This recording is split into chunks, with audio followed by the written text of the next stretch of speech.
2023 के विधानसभा चुनाव को लेकर भाजपा ने प्रत्याशी की घोषणा कर दी है। कांकेर से बीजेपी ने अपना प्रत्याशी आसाराम नेताम को चुना है। युवा प्रत्याशी होने के नाते लोगों की उनके बारे में क्या राय है, हम उसकी जानने की कोशिश करेंगे।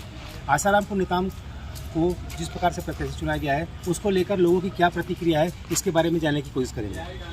आसाराम नेताम को भाजपा से प्रत्याशी चुना गया है, क्या लगता है आपको? आप जानते हैं आसाराम नेताम को, कैसे प्रत्याशी होंगे बताइए। शुरू से कार्यकर्ता ठीक रहे हैं, मतलब समाज से जुड़े आदमी हैं और ज़मीन से जुड़े हैं, तो गरीब परिवार से आते हैं, किसान परिवार से, तो मेरे हिसाब से ठीक प्रत्याशी चुने। क्योंकि अचानक से किसी कलेक्टर को डिज़ाइन मरवा के वो टिकट दे देना ठीक नहीं लगता। वो जिनको ज़मीन के बारे में कुछ पता ही नहीं, ज़मीन से कुछ। स्थानीय लोगों का मानना ये है कि जिस प्रकार से स्थानीय युवा को प्रत्याशी बनाया है, तो वो स्थानीय लोगों के बारे में सोचेगा और आगे कार्य करेगा। और जानना चाहेंगे कि 5 सालों में कांग्रेस ने यहाँ पर क्या क्या काम किए हैं, जिसको लेकर लोगों के मन में क्या प्रतिक्रिया है, इसके बारे में जानने की कोशिश करेंगे।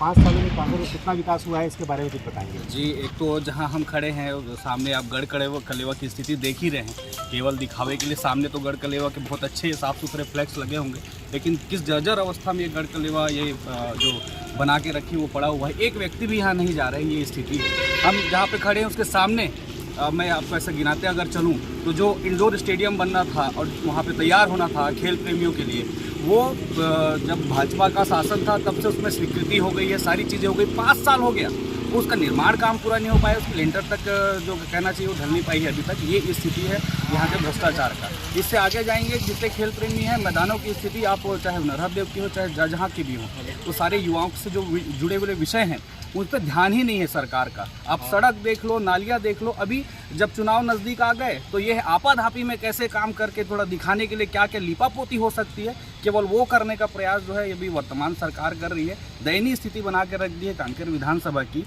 और शिशुपाल सूरी जी का भी इस ओर बिल्कुल भी ध्यान नहीं है। विकास की कार्य की बात की तो लोगों को काफ़ी समस्याएं यहाँ पर गिना रहे हैं कि विकास का काम काफ़ी धीमी गति से हुआ है। अब जब चुनाव का समय आ रहा है तब विकास का कार्य किया जा रहा है। ग्रामीण क्षेत्रों से भी कुछ लोग पहुँचे हैं यहाँ पर, उनसे भी जानने की कोशिश करते हैं कि ग्रामीण क्षेत्रों में क्या स्थिति है विकास की, और आसाराम नेताम को जिस प्रकार से चुना गया है तो उसको लेकर उनका क्या सोचना है। सबसे पहले तो भाजपा को धन्यवाद, अपने हमारे भैया को उन्होंने टिकट दिया। और मैं विकास कार्य के बारे में बोलना चाहूँगा तो मैं कुरना से आता हूँ। कुरना के बगल में हमारे पुराने विधायक, अभी भी वर्तमान विधायक शिशुपाल सूरी जी का फार्म हाउस है 10-20 एकड़ का।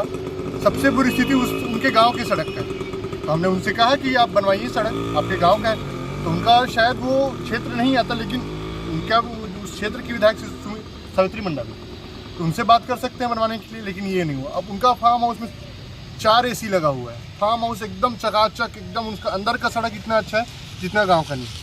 गांव में लोग परेशान हैं।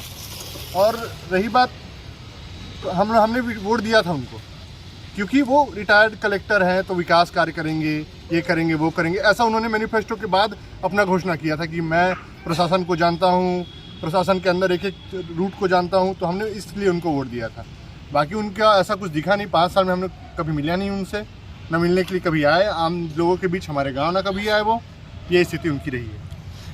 लोगों से दूरियां बनी रही हैं वर्तमान विधायक की, ये लोग बात सामने आ रही है। सड़कों का काम भी नहीं हो पाया है।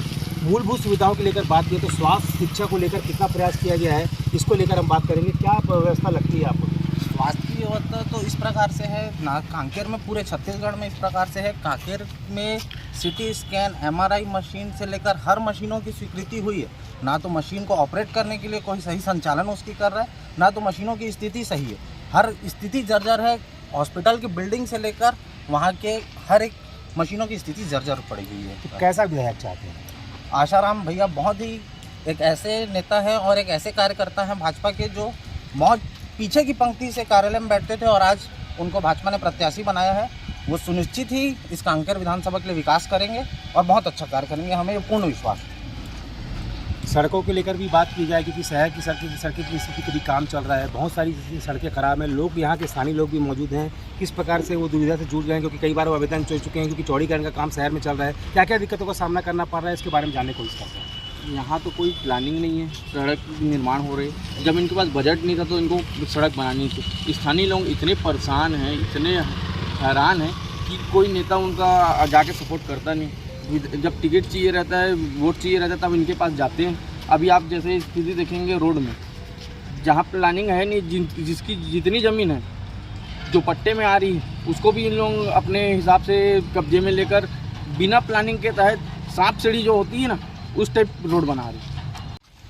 हमारे साथ यहाँ कुछ छात्र भी मौजूद हैं, उनसे जानने की कोशिश करते हैं कि इन 5 सालों में क्या विकास कार्य हुआ है, शिक्षा को लेकर क्या प्रयास किए गए हैं, हॉस्टलों की क्या स्थिति, इसके बारे में जानने की कोशिश करते हैं। क्या स्थिति रही है हॉस्टलों की, शिक्षा को लेकर क्या व्यवस्था की गई है, इसके बारे में बताएंगे। शिक्षक ठीक हैं, लेकिन जो यहाँ के हॉस्टल हैं और कॉलेज हैं उनकी स्थिति इतनी गंभीर हो गई है कि यहाँ पढ़ने तो आते हैं छात्र, लेकिन इनके मन में ये वो स्वभाव रहता है कि कॉलेज में कब जर्जर हो गया है तो कब गिर जाए, क्या हो जाए। इसलिए यहाँ शिक्षक प्रणाली ठीक है, लेकिन जो कॉलेज की मरम्मत के लिए ये सब वो सब और छात्रावास जो कि बालक छात्रावास, वो जाके देखोगे बाहर से तो अच्छा दिखता है, लेकिन जाके देखोगे तो वहाँ पूरे जर्जर हो गए हैं। कब क्या हो जाए, स्टूडेंट लोग को कब क्या हानि हो जाए, मान हानि हो जाए, ये सब इसके लिए कुछ नहीं हो पा रहा है। तो इसलिए हमारे आसाराम नेताम जी हैं, अब वो जो ज़मीन से जुड़े हुए हैं और छात्रावास के लिए खुद छात्र बन के निकल के आए हैं, तो अब देखते हैं कि छात्रावास के लिए क्या करते हैं और छात्राओं के लिए क्या करते हैं। हमने जहाँ के लोगों के जो युवा नेता है, छात्र जनप्रतिनिधि हैं, उनसे भी बात की, स्थानीय लोगों से भी बात की, जानने की कोशिश की कि आसाराम और शिशुपाल सोरी अगर दोनों में से दोनों की ही टक्कर होती है तो मेन मुद्दा जो है शहर के विकास का है। विकास को लेकर जो कार्य करेगा उसके साथ जनता जाएगी। अमित कुमार चौबे, IBC 24 कानपुर।